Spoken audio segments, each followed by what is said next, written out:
renúncia, né? Tipo, quem não tá preparado para renúncia ainda vai vivendo esses dois caminhos.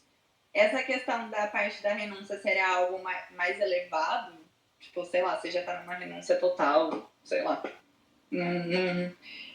Na hora pra mim não encaixou assim certinho como seria esse renúncia. Porque eu sinto que às vezes a renúncia vai acontecendo aos poucos, né? A gente vai, tipo, praticando esse desapego, a equanimidade, né? Praticando esse equilíbrio.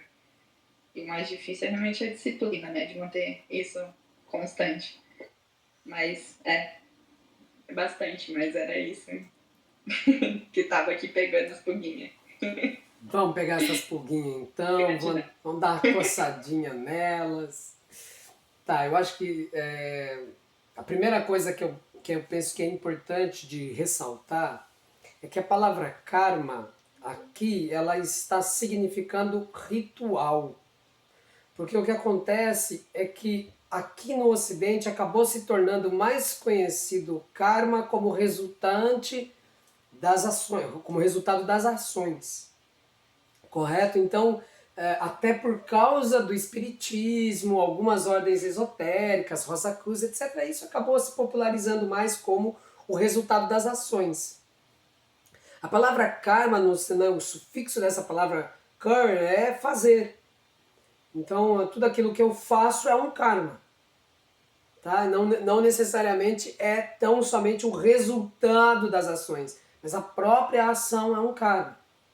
Então, aqui o que acontece? Nesse período, o período das Upanishads, está muito próximo, praticamente junto do período védico, karma ali está falando de karma kanda, ou seja, dos rituais a serem executados, os rituais obrigatórios. Então, esses rituais são chamados karmas. Mais adiante, com o desenvolvimento do yoga, né, do pensamento mais transcendentalista, o karma também vai ser referido como uma espécie de yoga, que é o quê? Toda aquela ação que eu faço de forma desinteressada, altruísta. Isso é chamado também de karma. Só que geralmente a gente acrescenta ali um yoga para poder melhorar ali no entendimento. Mas, por exemplo, o indiano ele não tem a necessidade de colocar aqui que é yoga, ok? Algumas conversações com sábios, etc., você às vezes vai encontrar lá karma e pode ser que você esteja pensando que é o resultado das ações. E não. O resultado das ações é chamado prarabdha ou prarabdha karma. Então, quando você fala que você está vivendo um relacionamento kármico, o que você estaria vivenciando, na verdade, é o prarabdha, né? Que é aquilo que não tem jeito, né? Você até queria fazer diferente, mas não deu. Né? Onde você nasceu, a família que você nasceu, a cultura que você nasceu, tudo isso já é prarabdha karma. Entende? Tudo aquilo que você vai experimentar nesta vida é o prarabdha. Ainda há outros karmas mais, mas vamos ficar nesse para não deixar, para não aumentar a quantidade de pulgas para a gente se coçar. Então a gente vai, vamos pegando aos pouquinhos. Mas como seriam esses rituais? Porque não são rituais aos deuses. O que Não. seria esses rituais? Então, Acho que entendi. Algumas vezes, assim, por exemplo, rituais para produzir prosperidade, para atrair um casamento feliz.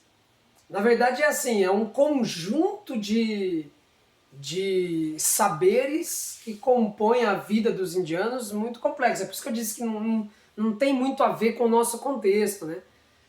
Porque eles vão fazer, por exemplo, eles vão fazer um ritual para um bom casamento, mas antes disso já teve uma consulta de Jyotisha, né, de astrologia védica, para poder ver quais seriam aquilo que seria auspicioso e favorável para um casamento, para uma união. Assim, então, muitas coisas. Então, por exemplo, fazer um ritual de casamento, ele faz parte dos karmas. Tô dando esse exemplo, mas assim, eles têm vários, né? Tipo, o bebê quando nasce tem um ritual, daí quando o bebê vai passar do aleitamento exclusivo para a ingesta de alimentos tem um outro Mais ritual. Aí, caiu o umbigo, tem um ritual, não sei o que lá, tem um ritual, sabe? É tudo é muito ritualizado. O dia tem algumas linhagens dentro do hinduísmo que a pessoa, a hora que ela abre os olhos, ela canta um mantra de manhã. Daí ela senta na cama, ela canta outro. Aí antes dela pôr o pé no chão. Aí quando ela põe o pé no chão, aí ela canta outro mantra. E aí ela vai, daí primeiro ela vai lavar as mãos, daí ela vai fazer não sei o que, tudo como uma oferenda. O dia se passa, se você pega, por exemplo, o Dinacharya, que é a rotina diária do Ayurveda, e você lê o que está escrito ali, para nós ocidentais, ainda dentro da quarentena, para alguns ficou um pouquinho mais fácil, porque você está na sua casa, você pode fazer um esquema de home office ali, com certas, né, mexidinhas nos seus horários, até dá, mas era um negócio assim, você olha para aquilo e você fala, que horas eu vou trabalhar? Porque é o tempo todo fazendo ritos, cantando mantra, aí santificando o alimento, santificando o banho, santificando não sei o que lá. A hora que você vê, já passou 5 horas da hora que você levantou e em nenhum momento ninguém falou em trabalho. Então isso é só para dar um exemplo. E à noite o processo vai assim também. Aí você pega, por exemplo, tem coisas que se eu passar pro paciente tudo que é dito para eu passar para ele fazer, a rotina de sono dele tem que começar por volta das 7 da noite, senão ele não dá conta de fazer. Que ele vai ter que fazer uma automassagem, depois um banho, depois um vapor, depois não sei o que lá, para ele conseguir dormir 9h30. Então, assim, Isso no aspecto terapêutico, mas não só no terapêutico. No cotidiano deles são vários ritos, né? Mas alguns ritos maiores, como por exemplo o Agnihotra, que daí já é o ritual do fogo e etc. E aí, nesses casos, são esses karmas, esses ritos, que visam muito fortemente a obtenção de favores.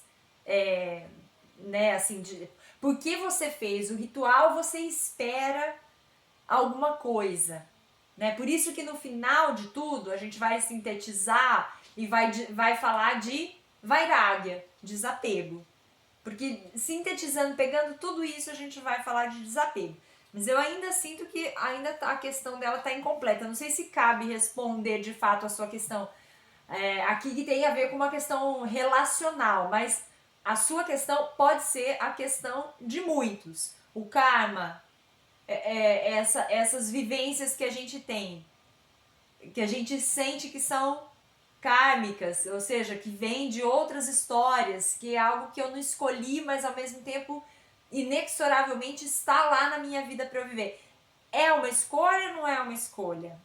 Esse que é o ponto, né? O próximo. Agora, se a gente olhar para a sua questão do ponto de vista do prarabdha, que é aquilo que você está experimentando, que te falaram, porque né, a gente escolhe. Bom, veja, no prarabdha não existe essa de escolha, sabe? Não tem muito disso, não. O nosso livre-arbítrio está relacionado com a nossa capacidade de estar consciente. Quanto mais alertas e conscientes, melhor. Mas assim, não tem muito dessa de tipo, eu posso escolher o meu karma. Não. Agora, ao mesmo tempo, se você está de fato treinando essa consciência, esse estar alerta, esse estar atento, o que vai acontecer é que você vai entrar num modo de operação mais satívico. Então a gente pode dizer que de tudo o que acontece na nossa vida, tudo o que está acontecendo agora na sua vida está acontecendo em pelo menos 3 dimensões diferentes. Pelo menos. E eu nem estou falando da tridimensionalidade da matéria. Eu estou querendo dizer assim, vai existir, digamos que um universo paralelo, onde você está vivendo essa situação ao extremo no Rajas, no Rajaguna, no modo das paixões, violência, agressão e etc. E no outro, no modo máximo tamásico, da inércia, da imobilidade, da estagnação. E de uma outra forma, num outro universo paralelo, de forma satívica. Então, assim, quanto mais alertas e atentos, mais satívicos nós nos encontramos e menos sujeitos às leis mecânicas da natureza material, menos sujeitos à reatividade. Então, de uma certa forma, a gente, em algum âmbito do karma, a gente tem algum livre-arbítrio que vai dizer respeito justamente a qualificar a nossa percepção, o nosso poder de atentividade, de consciência dentro das experiências. É óbvio que aí, assim, isso pode soar um pouco determinista. Não são todos não são em todos os darshanas que vai ser dito dessa maneira. Não é todo yogi, todo sábio que responde isso dessa maneira, né? Mas o nosso compromisso com o nosso guru faz com que a gente dê uma resposta à la Maharishi. E numa resposta à la Maharishi, a gente vai entender que o Prarabdha Karma, a gente não tem poder sobre o Prarabdha Karma. Mas ao mesmo tempo, quando a gente está tomando mais e mais ciência de quem nós verdadeiramente somos, obviamente que isso afeta nossas dinâmicas de interação. Então, nesse caso, o karma ele não existe para o Atman. O Atman não tem karma, porque o Atman não tem ação. Não existe para o Atman karma nem no sentido de ritual e nem no sentido de prarabdha. Né? O Atman ele é completamente livre. Então, na medida em que você mais e mais habita no Atman, menos e menos você habita no ego, no ahankara e no karma que faz parte do ahankara, porque justamente todo o karma pertence ao ahankara, até porque eu faço, né? É a tradução de ahankara, então é óbvio, é quase pleonasmo. Karma, prarabdha karma e ahankara é pleonasmo. Aham prarabdha karma, ou aham karma, pode falar assim, porque é isso.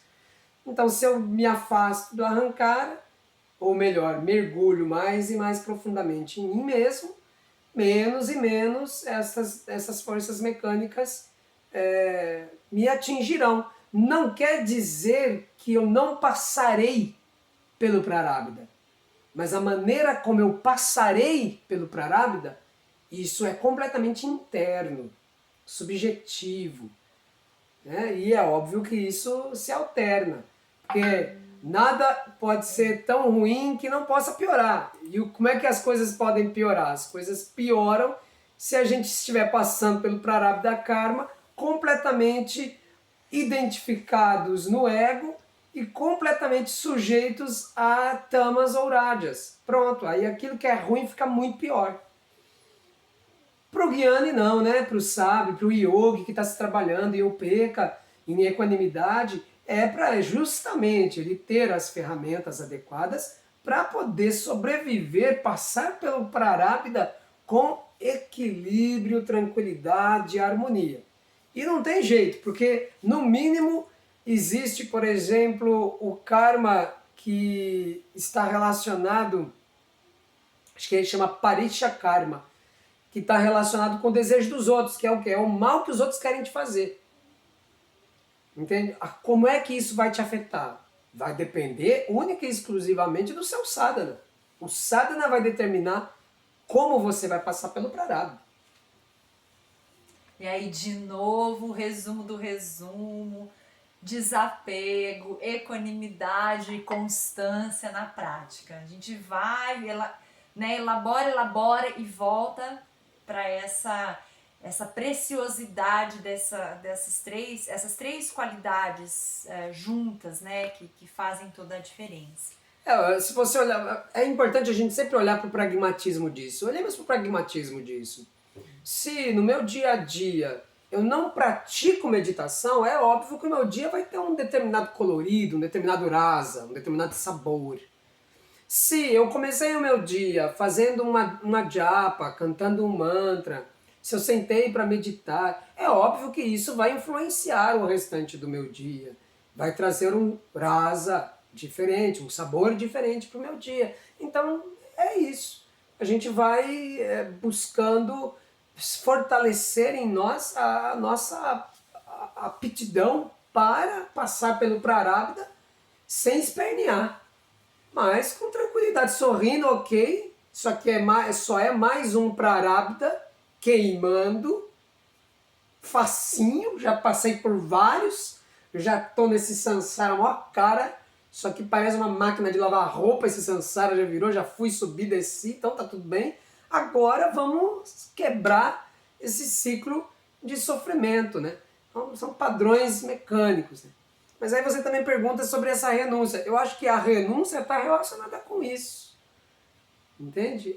Inclusive a não reagir, a não expressar reatividade quando o Prarabdha Karma estiver queimando. Acho que é por aí, né? Não sei. Daria para falar mais, provavelmente. A gente em algum momento falou, né, da forma como os indianos gostam do paradoxo. Eles também gostam do pé da letra. Sabe? Aquilo que a gente diz assim, levar algo ao pé da letra. Então, por exemplo, quando fala para aqueles que não estão prontos para a renúncia, e mais para, em algum momento, né, quando a gente faz esse resumo, a gente olha e vê que o que ele está falando, na verdade, é que é preciso haver, a todo instante, desapego, equanimidade e constância na prática. Veja, a palavra constância, a gente dá um sentido para ela porque a gente toma uma certa liberdade. Que a gente fala assim, não, mas na hora que eu estiver assistindo a Netflix, eu não vou estar realizando constância na prática. Você está fazendo propaganda para eles nem vão pagar cachê para nós. Droga.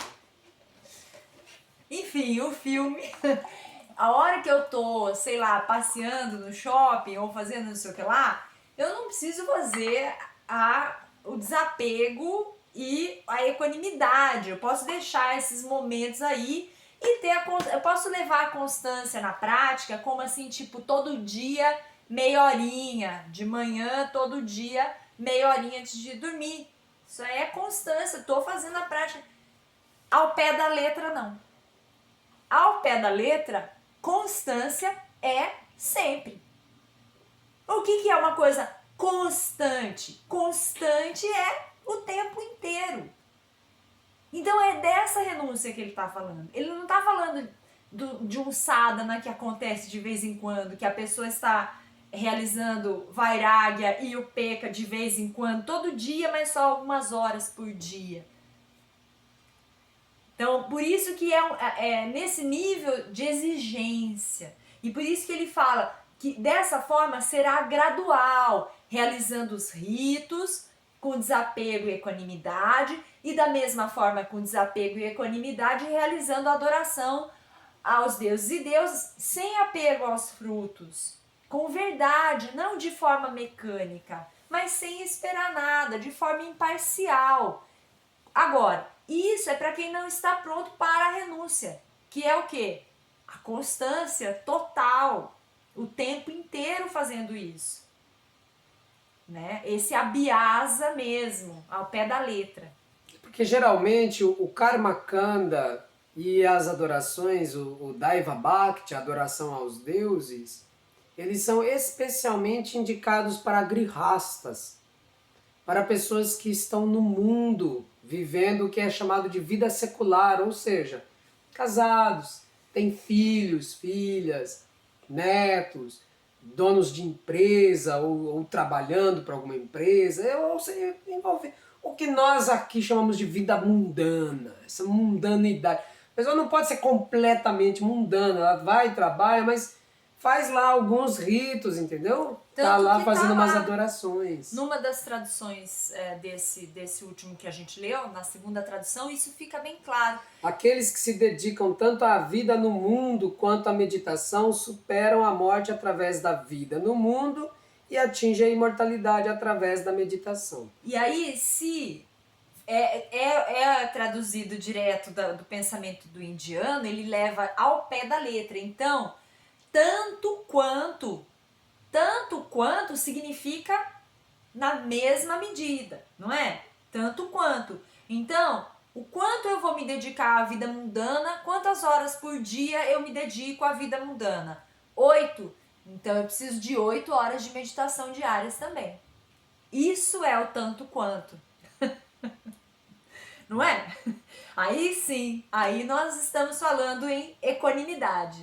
Ou então, né, entendendo que assim, ele alcança a liberação na vida mundana porque ele lentamente está se preparando para esse vairagya, para esse sannyasa, né? Lembrando que os hindus, eles têm os ashramas, que são etapas da vida. Então, quando ele vai chegando mais ou menos lá pelos 50 e poucos anos, até no máximo 60 anos, eles tomam sannyasa. Não todos, mas aqueles interessados em moksha vão tomar sannyasa, né?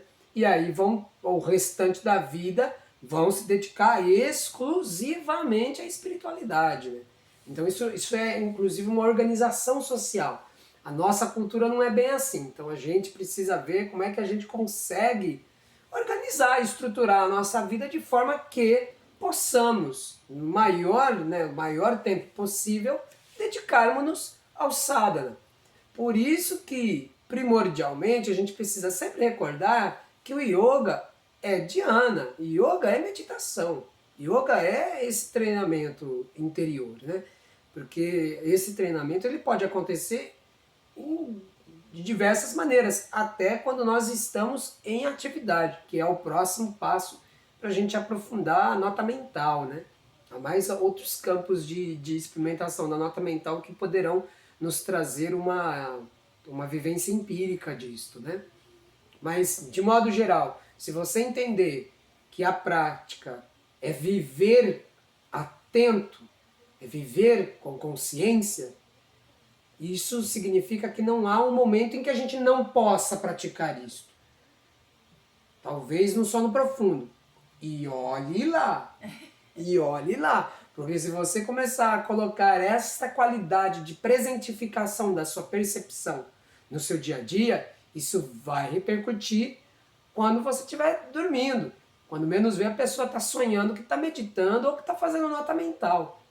É importante saber que essa é a importância da constância é para justamente a prática alcançar os recônditos mais secretos da nossa consciência. Aquilo que a gente aqui no Ocidente chama de inconsciente. É que seja realmente, que todo o nosso ser seja empoderado dessa qualidade de percepção e atentividade. Bonito, dá até pra pôr numa camiseta, mas aí tem que ser na frente e atrás. Muito grande, né? Já tá dando quase uma segunda aula aqui, gente. Não sei se a gente conseguiu abarcar todas as questões, acho que a gente fala bastante, né?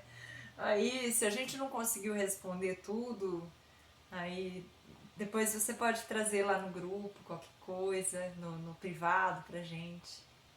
Então, realmente, gratidão. É muito gostoso de falar com vocês, de ouvir tudo isso. É muita informação mesmo, né? Eu que já taquei logo 3 questões aí. Você tá com muita Já pulga. deu outra aula. Oi? Muita pulga. Muita pulga, olha. Não, mas gratidão, foi maravilhoso. Gratidão mesmo. Gratidão. Bom, gente, é o seguinte. Não sei se alguém quer trazer alguma questão mais ou compartilhar. Sim, não. Viu, eu quero trazer uma coisa que eu dei umas exageradas aí que eu falei, né, de 5 horas depois que acorda e ninguém falou em trabalho. Não é bem assim, tá, gente? Eu usei algumas figuras de linguagem. Não é? Não. Não é tanto assim, né? Não, mas que eles acordam cedo para começar os karma, acorda bem cedo. Acorda bem cedo. Eles acordam cedo. E tem bastante karma para realizar antes de realmente fazer, enfim, executar seus trabalhos. Que não deixa de ser executar várias ações importantes, né? Os preparos para o dia, é muito legal. Então tá, gente, ó, semana que vem a gente não tem investigação da Isha Upanishada porque é Navaratri. E a gente gostaria de fazer uma imersão especial aí pro Navaratri, para a novena da Grande Mãe. A gente não vai fazer o Navaratri completo, o que significaria 9 noites juntos, mas a gente gostaria de celebrar essa data com os amigos e amigas aqui do Yoga Todo Dia, do Shri Ramanamandi, quem quiser participar dessa imersão, ok? Então semana que vem a gente não tem, na outra a gente tem novamente. Eu acredito que vai ser possível a gente encerrar o texto Ishopanishad. Se não der e precisar de mais um encontro, a gente deixa 2 versinhos para um próximo encontro, mas eu acho que vai dar. Tá certo? Então a gente vai encaminhar amanhã, né? A divulgação. A gente vai fazer a divulgação da imersão agora. A gente já vai mandar para vocês. Vai mandar agora. Vamos terminar aqui, já vai gravar e mandar para vocês. Gratidão! Uma linda noite para todo mundo. Gratidão, queridos, queridas.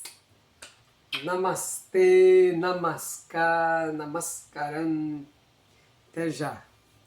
Tchau, tchau pro pessoal do YouTube também.